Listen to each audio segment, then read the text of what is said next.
നമ്മൾ പാപം ചെയ്യുമ്പോൾ ഒരു പക്ഷേ നമ്മുടെ സംരക്ഷണയിൽപ്പെട്ടവർ രോഗികളായിട്ട് മാറും. അത് ദൈവത്തിൻ്റെ ശിക്ഷയോ ശാപമോ അല്ല. ഈ ശാപത്തെക്കുറിച്ച് ഞാൻ കഴിഞ്ഞ ദിവസങ്ങളിൽ നിയമാവർത്തന പുസ്തകത്തിൽ വ്യക്തമായിട്ട് 12 ശാപങ്ങളെയും അനുഗ്രഹങ്ങളെയും കുറിച്ച് നിർവചിക്കുന്നൊരു ഭാഗമുണ്ട് 27, 28 അധ്യായങ്ങളിലൊക്കെ.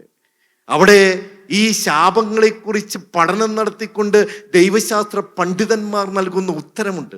എന്താണ് ഈ ശാപം? ദൈവത്തിൻ്റെ കൃപ നഷ്ടപ്പെട്ടു പോകുന്ന അവസ്ഥയാണത്. അല്ലാതെ ദൈവം കൊറാസിൻ നിനക്ക് ദുരിതം, ബത്സേദ നിനക്ക് ദുരിതം എന്ന് പറയുമ്പോൾ യേശുക്രിസ്തു ആ നഗരത്തെ ശപിക്കുകയല്ല ചെയ്യുന്നത്. ഇതിനുണ്ടായിരിക്കേണ്ട നന്മകൾ ഇതിന് ഇല്ലാത്തത് കൊണ്ട് അത് ദോഷമായിട്ട് ഭവിക്കുമെന്ന് ഓർമ്മപ്പെടുത്തുകയാണ്. അതുപോലെ തന്നെയാണ് ഈ കുടുംബത്തിന് അല്ലെങ്കിൽ ഈ രാജ്യത്തിനുണ്ടാകേണ്ട നന്മകൾ ഈ രാജാവിനോട് ഇല്ലാതെ ആയതുകൊണ്ട് ദൈവത്തിൻ്റെ കൃപ നഷ്ടപ്പെട്ടു പോകുന്നു ആ രാജ്യത്ത്. അങ്ങനെയാണെങ്കിൽ നിങ്ങളുടെ കുടുംബങ്ങളെ ഒന്ന് കൂട്ടി വായിക്കൂ. നിങ്ങളുടെ കുടുംബങ്ങളിൽ ദൈവത്തിൻ്റെ കൃപ ഇല്ലാതെ പോകുമ്പോൾ, ദൈവത്തിൻ്റെ കൃപ അറ്റുപോകുമ്പോൾ നിങ്ങളുടെ കുടുംബങ്ങൾ ഈ തരത്തിലുള്ള കൃപാ തടസ്സങ്ങളിലേക്ക് കടന്നു വരികയില്ലേ? ഇത് തന്നെയാണ് ഇവിടെ സംഭവിക്കുന്നത്. അതുകൊണ്ട് സൂക്ഷിക്കണം.